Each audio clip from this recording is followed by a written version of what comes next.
출산 하루 만에 며느리는 병원에서 쫓겨났습니다. 이유는 단 하나, 딸을 낳았다는 것이었습니다. 시어머니는 미역국을 변기에 버렸고 아들은 침대 위에 이혼 서류를 내려놓았습니다. 정치하는 사람 인생에 흠된다는 이유였습니다. 그런데 그 순간 병원 로비가 술렁이기 시작했습니다.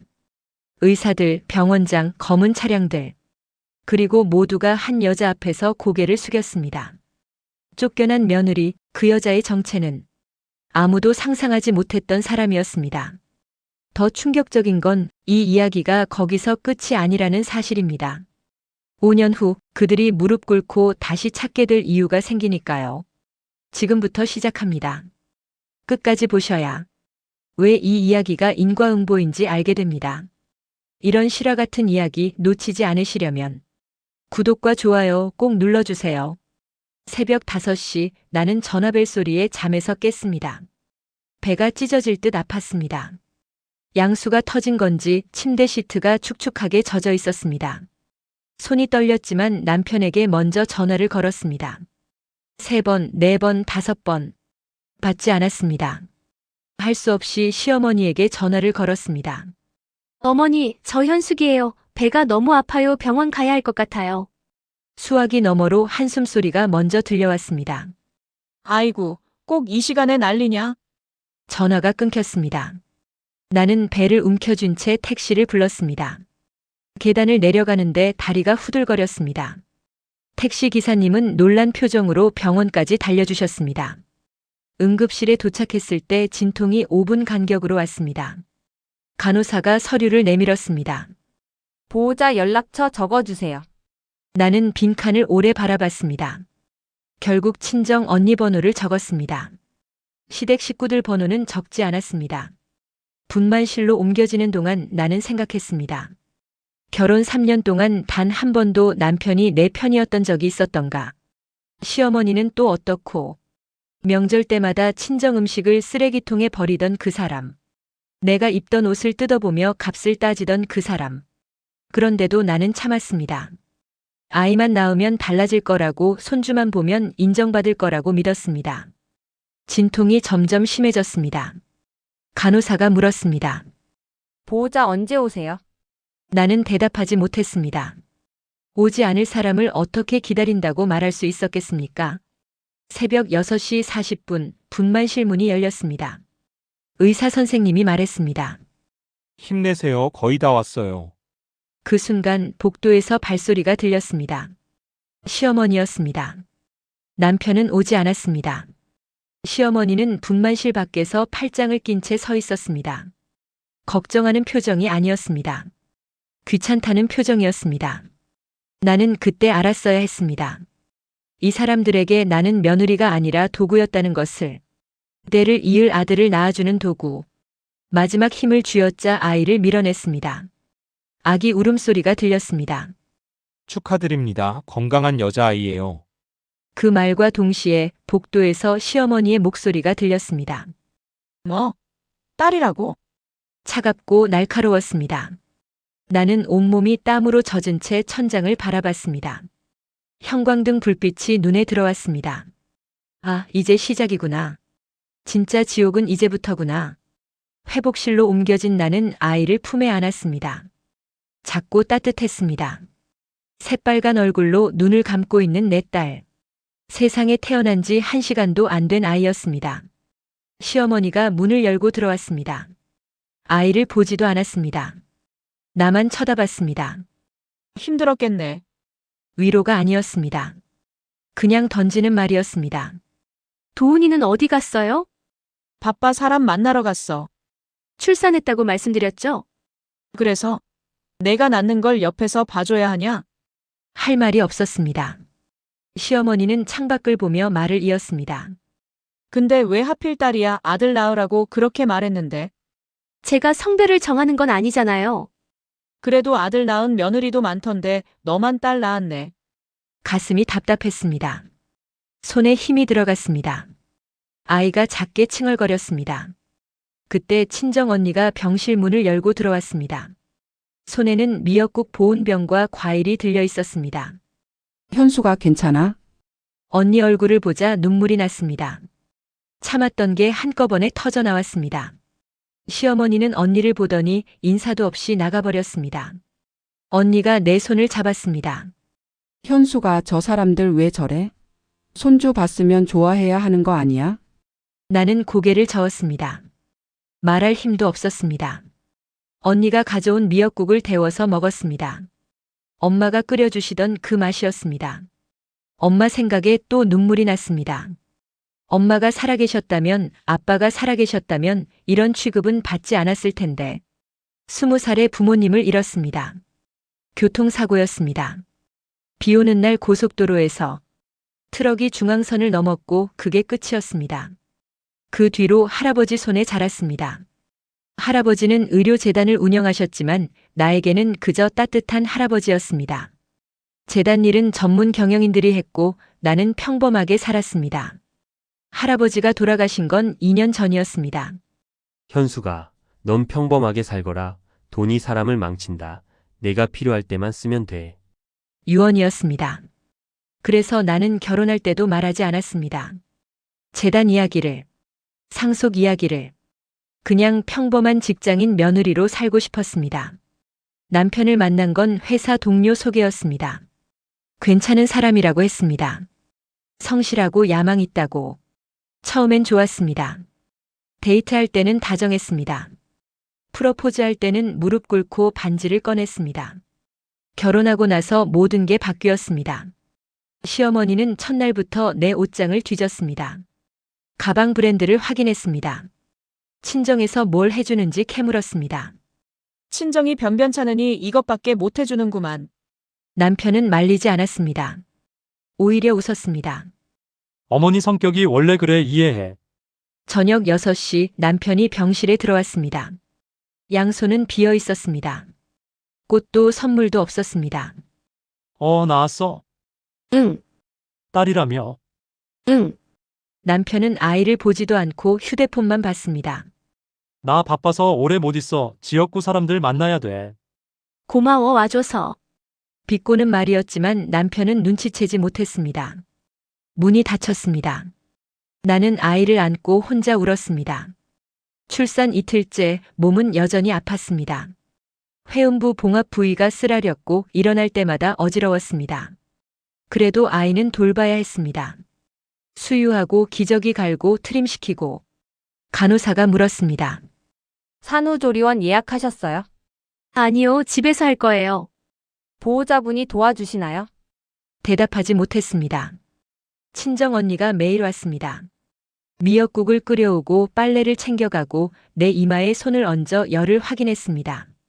현수가 산후조리원이라도 가. 내가 돈 보탤게. 언니 괜찮아, 집에서 할 수 있어. 거짓말이었습니다. 괜찮지 않았습니다. 하지만 시댁의 약한 모습 보이기 싫었습니다. 셋째 날 저녁 시어머니가 보온병을 들고 왔습니다. 미역국 끓여왔다. 조금 놀랐습니다. 처음이었습니다. 시어머니가 뭔가 해준 게. 감사합니다. 시어머니는 대답 없이 보온병을 탁자에 놓고 나갔습니다. 언니가 먼저 냄새를 맡았습니다. 현수가 이거 이상한데? 뚜껑을 열자 비린내가 확 올라왔습니다. 미역은 풀어지지도 않았고 국물은 맑기만 했습니다. 소금 간도 안 되어 있었습니다. 이게 뭐야? 미역물에 그냥 담갔네. 언니가 화를 냈습니다. 나는 말렸습니다. 언니, 그냥 더 그래도 해온 거잖아. 해온 게 아니라 던진 거지. 현수가 왜 이렇게 살아? 대답할 수 없었습니다.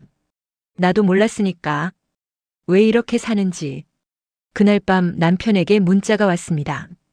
내일 퇴원하면 집으로 와. 어머니가 봐주신대. 전화를 걸었습니다. 여보, 나 아직 걷기도 힘든데 일주일만 더 있으면 안 돼? 병원비 비싸잖아. 어머니가 집에서 봐주신다는데 뭐가 문제야? 하지만 그럼 언니네 집 가든가. 전화가 끊겼습니다. 나는 휴대폰을 천천히 내려놓았습니다. 아이가 옆에서 자고 있었습니다. 작은 가슴이 오르락 내리락 했습니다. 언니네 집에 가고 싶었습니다. 하지만 언니네도 좁았습니다. 형부도 있고 조카들도 있었습니다. 패 끼치고 싶지 않았습니다. 결국 퇴원날 나는 집으로 갔습니다. 현관문을 열자 시어머니가 거실에 앉아 있었습니다. TV를 보고 있었습니다. 왔어? 방 들어가 있어. 아이 용품을 챙겨줄 거라 생각했습니다. 착각이었습니다. 방문을 닫는 순간 세상과 단절된 기분이었습니다. 아이가 울었습니다. 수유를 했습니다. 기저귀를 갈았습니다. 다시 울었습니다. 다시 안았습니다. 시어머니는 한 번도 방문을 열지 않았습니다. 저녁 때 남편이 들어왔습니다. 밥 먹었어? 아니, 어머니가 안 챙겨주셨어? 남편은 한숨을 쉬었습니다. 너도 나와서 먹지 그랬어. 방에만 있으니까 그렇지. 나는 아무 말도 하지 않았습니다. 남편이 나간 뒤 부엌에서 소리가 들렸습니다. 딸 낳아놓고 대접받으려고 하네. 시어머니 목소리였습니다. 어머니, 그래도 애 낳았는데요. 아들이면 모를까 딸 가지고 뭘.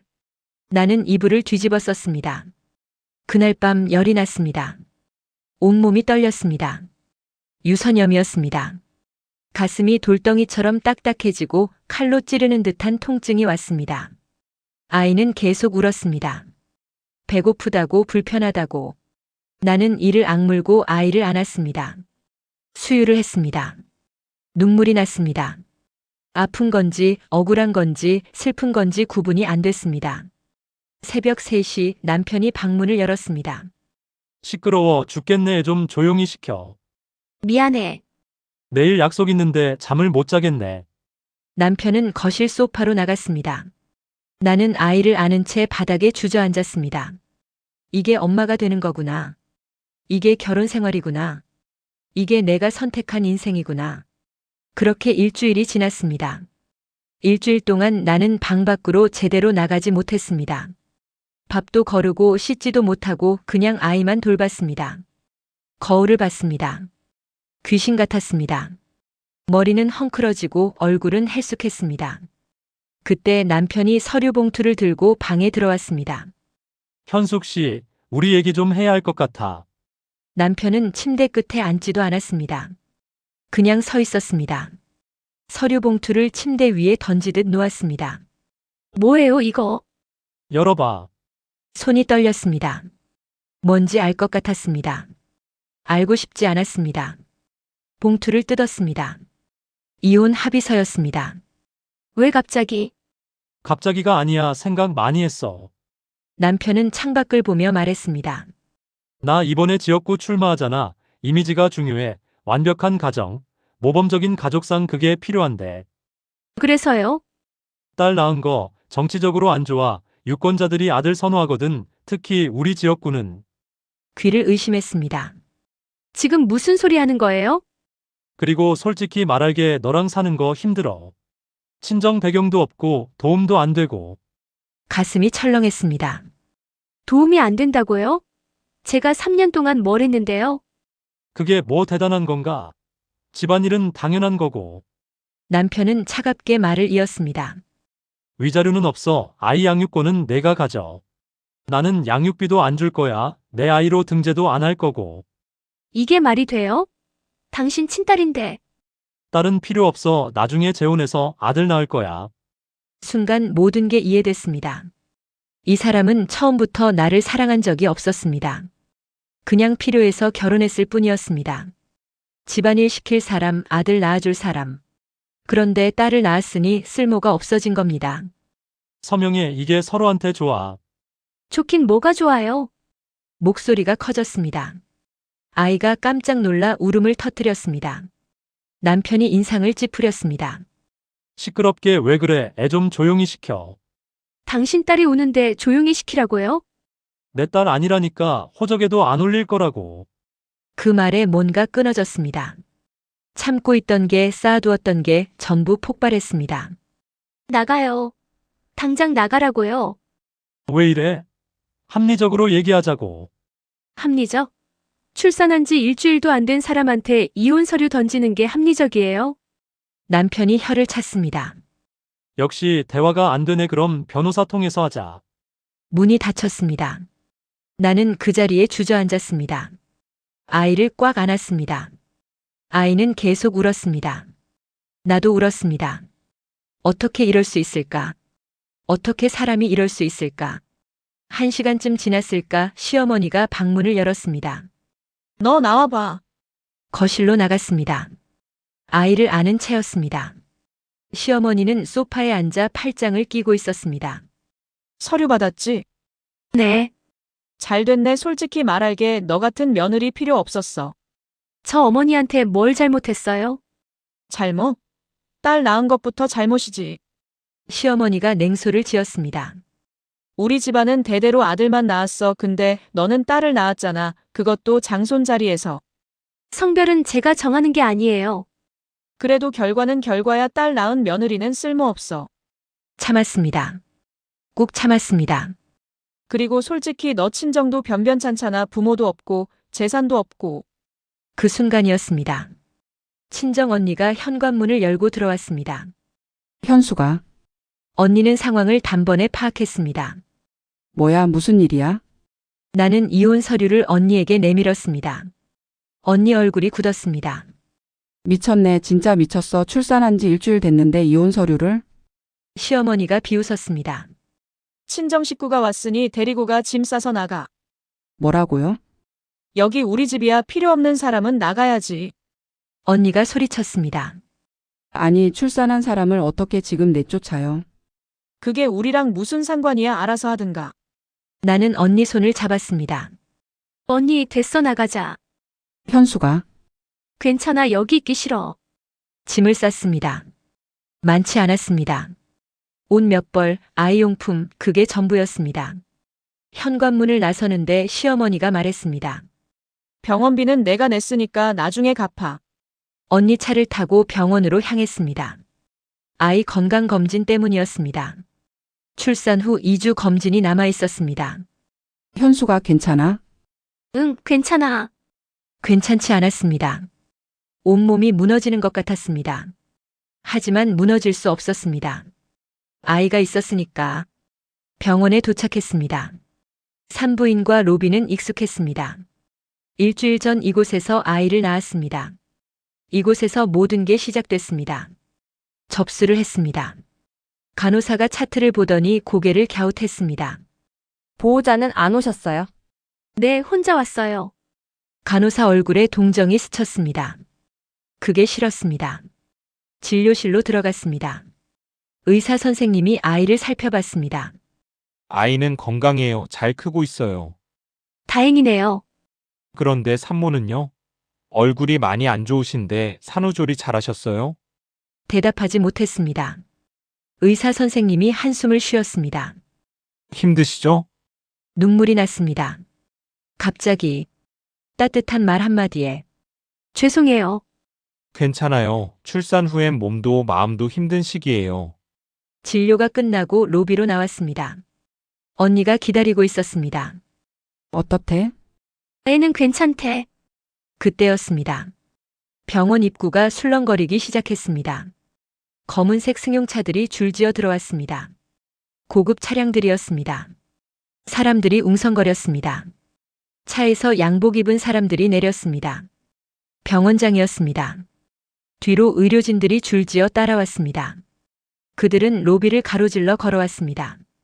내 쪽으로. 심장이 빨리 뛰었습니다. 병원장이 내 앞에서 멈춰 섰습니다. 그리고 고개를 숙였습니다. 이사님, 주변이 조용해졌습니다. 사람들이 모두 우리를 쳐다봤습니다. 재단 대표님 따님께서 이런 상황이신 줄 몰랐습니다.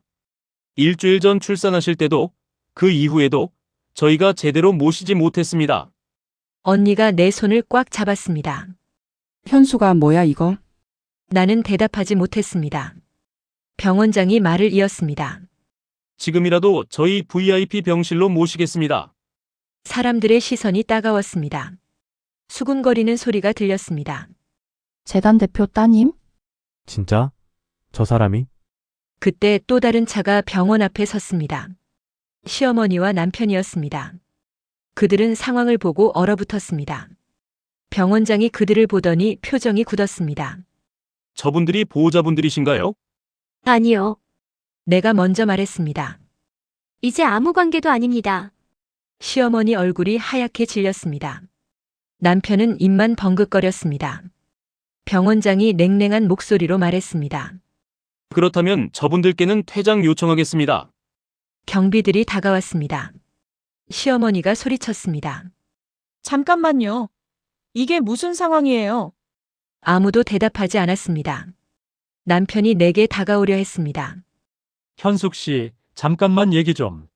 하실 말씀 없어요. 이혼 서류에 서명할게요. 빨리 변호사 통해서 보내주세요. 남편 얼굴이 일그러졌습니다. 시어머니가 병원장에게 매달렸습니다. 저기요, 이게 무슨 일인지 설명 좀 해주세요. 병원장은 차갑게 말했습니다. 나가주세요. 경비들이 그들을 밖으로 안내했습니다. 로비가 다시 조용해졌습니다. 나는 아이를 안고 서 있었습니다. 언니가 물었습니다. 현수가 도대체 뭐야? 차 안에서 나는 천천히 말했습니다. 언니, 나 사실 할아버지가 의료재단 운영하셨어. 뭐? 부모님 돌아가시고 할아버지 손에 자랐잖아.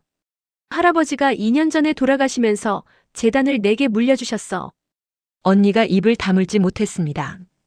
그럼 너 재벌이었어? 재벌까진 아니고 그냥 재단 상속자. 왜 말 안 했어? 할아버지 유언이었어. 평범하게 살라고. 돈이 사람을 망친다고. 언니가 한숨을 쉬었습니다. 그래서 결혼할 때도 숨긴 거야? 응, 그냥 평범한 며느리로 살고 싶었어. 근데 왜 이제 밝힌 거야? 나는 아이를 내려다봤습니다. 딸 낳았다고 쫓겨나는데 더 이상 참을 수가 없었어. 언니가 내 손을 잡았습니다. 현수가 이제 어떻게 할 거야? 모르겠어. 일단 이혼은 하려고. 그날 저녁 재단 변호사가 찾아왔습니다. 대표님, 이혼건은 저희가 처리하겠습니다. 위자료 같은 건 필요 없어요. 그냥 깨끗하게 정리하고 싶어요. 하지만 상대 측에서 부당한 처우를 했습니다. 충분히 청구 가능합니다. 괜찮아요. 돈이 필요해서 하는 게 아니니까. 변호사가 고개를 끄덕였습니다. 알겠습니다. 그런데 한 가지 문제가 있습니다. 뭔데요? 남편분이 과거 불법 정치자금 수수 의혹이 있습니다. 저희 쪽에서 조사하니 증거가 나왔습니다. 그건 왜요? 재단 쪽 후원금을 빼돌린 정황이 있습니다. 대표님 모르게 재단 이름을 도용했습니다. 가슴이 철렁했습니다. 그게 무슨... 그리고 시댁에서 보유하신 상가 건물도 문제가 있습니다. 변호사가 서류를 펼쳤습니다. 이 건물 사실은 재단 소유였습니다. 할아버님께서 생전에 담보로 잡아두신 건물입니다. 제가 몰랐어요. 네, 대표님께서 재단 업무에 관여 안 하셨으니까요. 전문 경영진이 관리하고 있었습니다. 머리가 복잡했습니다. 그럼 이제 어떻게 되는 거예요? 법적 절차 밟으면 됩니다. 시댁 쪽은 건물 소유권 잃게 됩니다. 그리고 남편분은 정치자금법 위반으로 조사 대상이 될 것 같습니다. 다음 날 남편에게서 전화가 왔습니다. 현숙 씨, 우리 만나서 얘기 좀 하자. 할 얘기 없어요. 제발 한 번만 오해가 있는 것 같아. 오해요? 이혼 서류 던진 게 오해예요? 그게 내가 잘못 생각했어. 다시 생각해보자. 이제 와서요? 우리 애도 있고 다시 시작하자. 그애 당신 호적에도 안 올린다면서요? 딸은 필요 없다면서요? 내가 미쳤었어. 정신이 없었어. 정치 준비하느라. 전화를 끊어버렸습니다. 시어머니한테서도 문자가 왔습니다. 현수가, 우리 좀 만나자. 오해 풀자. 오해가 아니었습니다. 그들은 진심으로 나를 무시했고 딸을 무시했습니다. 일주일 후 법원에서 이혼 조정이 있었습니다. 남편과 시어머니가 와 있었습니다. 남편이 다가왔습니다. 현숙 씨, 제발 다시 생각해줘. 싫어요. 애 생각 좀 해봐. 제가 애 생각하고 있어요. 이런 아빠랑 할머니 밑에서 키우고 싶지 않아요. 조정이 시작됐습니다. 조정위원이 말했습니다. 양측이 합의하시면 좋겠는데요. 남편 변호사가 말했습니다. 저희는 재결합을 원합니다. 우리 측 변호사가 차갑게 말했습니다. 불가능합니다. 이미 상대 측이 이혼을 먼저 요구했습니다. 이혼 서류 사본을 제출했습니다. 조정위원이 서류를 보더니 고개를 저었습니다. 이건 출산 직후에 작성된 거네요. 네, 출산 일주일 만에 받았습니다. 남편 얼굴이 하얗게 질렸습니다. 그때는 조정위원이 말을 끊었습니다. 더 들을 필요 없을 것 같습니다. 이혼 조정 성립하겠습니다. 이혼이 성립됐습니다. 아이는 내가 키우기로 했습니다. 양육비는 받지 않았습니다. 남편은 친권도 포기했습니다. 법원을 나오는데 시어머니가 쫓아왔습니다. 현수가 제발 한 번만 용서해줘. 우리가 잘못했어. 이제 남이에요. 가세요. 건물 일도 정치자금 일도 그냥 넘어갈 수 없어. 그건 제가 결정할 일이 아니에요. 재단에서 알아서 하겠죠. 시어머니가 무릎을 꿇었습니다. 제발 우리 집안 망하게 하지 마. 도훈이 인생 끝나. 어머니, 그거 제가 망친 게 아니에요. 스스로 한 일이잖아요. 시어머니를 두고 걸어 나왔습니다. 돌아보지 않았습니다. 한 달 후 소식을 들었습니다. 남편은 정치자금법 위반으로 기소됐고 지역구 출마는 취소됐습니다. 시댁 상가 건물은 재단으로 넘어갔습니다. 죄책감은 없었습니다. 그들이 나에게 했던 것들을 생각하면 이건 당연한 결과였습니다. 시간이 흘렀습니다. 아이는 무럭무럭 자랐습니다. 하은이라고 이름 지었습니다. 은혜로운 아이. 재단 일도 조금씩 배웠습니다. 할아버지가 일궈온 것들을 제대로 지키고 싶었습니다. 의료재단은 생각보다 보람찼습니다. 어려운 환자들을 돕고 의료 사각지대를 해소하는 일. 할아버지가 왜 이 일을 하셨는지 이해가 됐습니다. 3년이 지났습니다. 하은이는 밝고 건강한 아이로 자랐습니다. 유치원에서도 인기가 많았습니다. 엄마, 나 오늘 그림 대회에서 1등 했어. 정말 우리 하은이 최고네. 아이를 안아 올렸습니다. 아이가 깔깔 웃었습니다. 이혼하고 처음엔 힘들었습니다. 혼자 아이를 키운다는 게 쉽지 않았습니다. 하지만 지금은 행복했습니다. 진짜 행복이 뭔지 알게 됐습니다. 아이와 함께 웃고 함께 울고 함께 자라는 것. 그게 전부였습니다. 재단 일도 점점 의미 있어졌습니다. 저소득층 산모들을 위한 산후조리 지원 사업을 시작했습니다. 내가 겪었던 고통을 다른 사람들은 겪지 않았으면 했습니다. 대표님, 이번 달에만 50명이 지원받았습니다. 좋네요. 더 확대할 수 있을까요? 충분히 가능합니다. 보람찼습니다. 어느 날 언니가 찾아왔습니다. 현수가 너 요즘 표정 진짜 좋아졌다.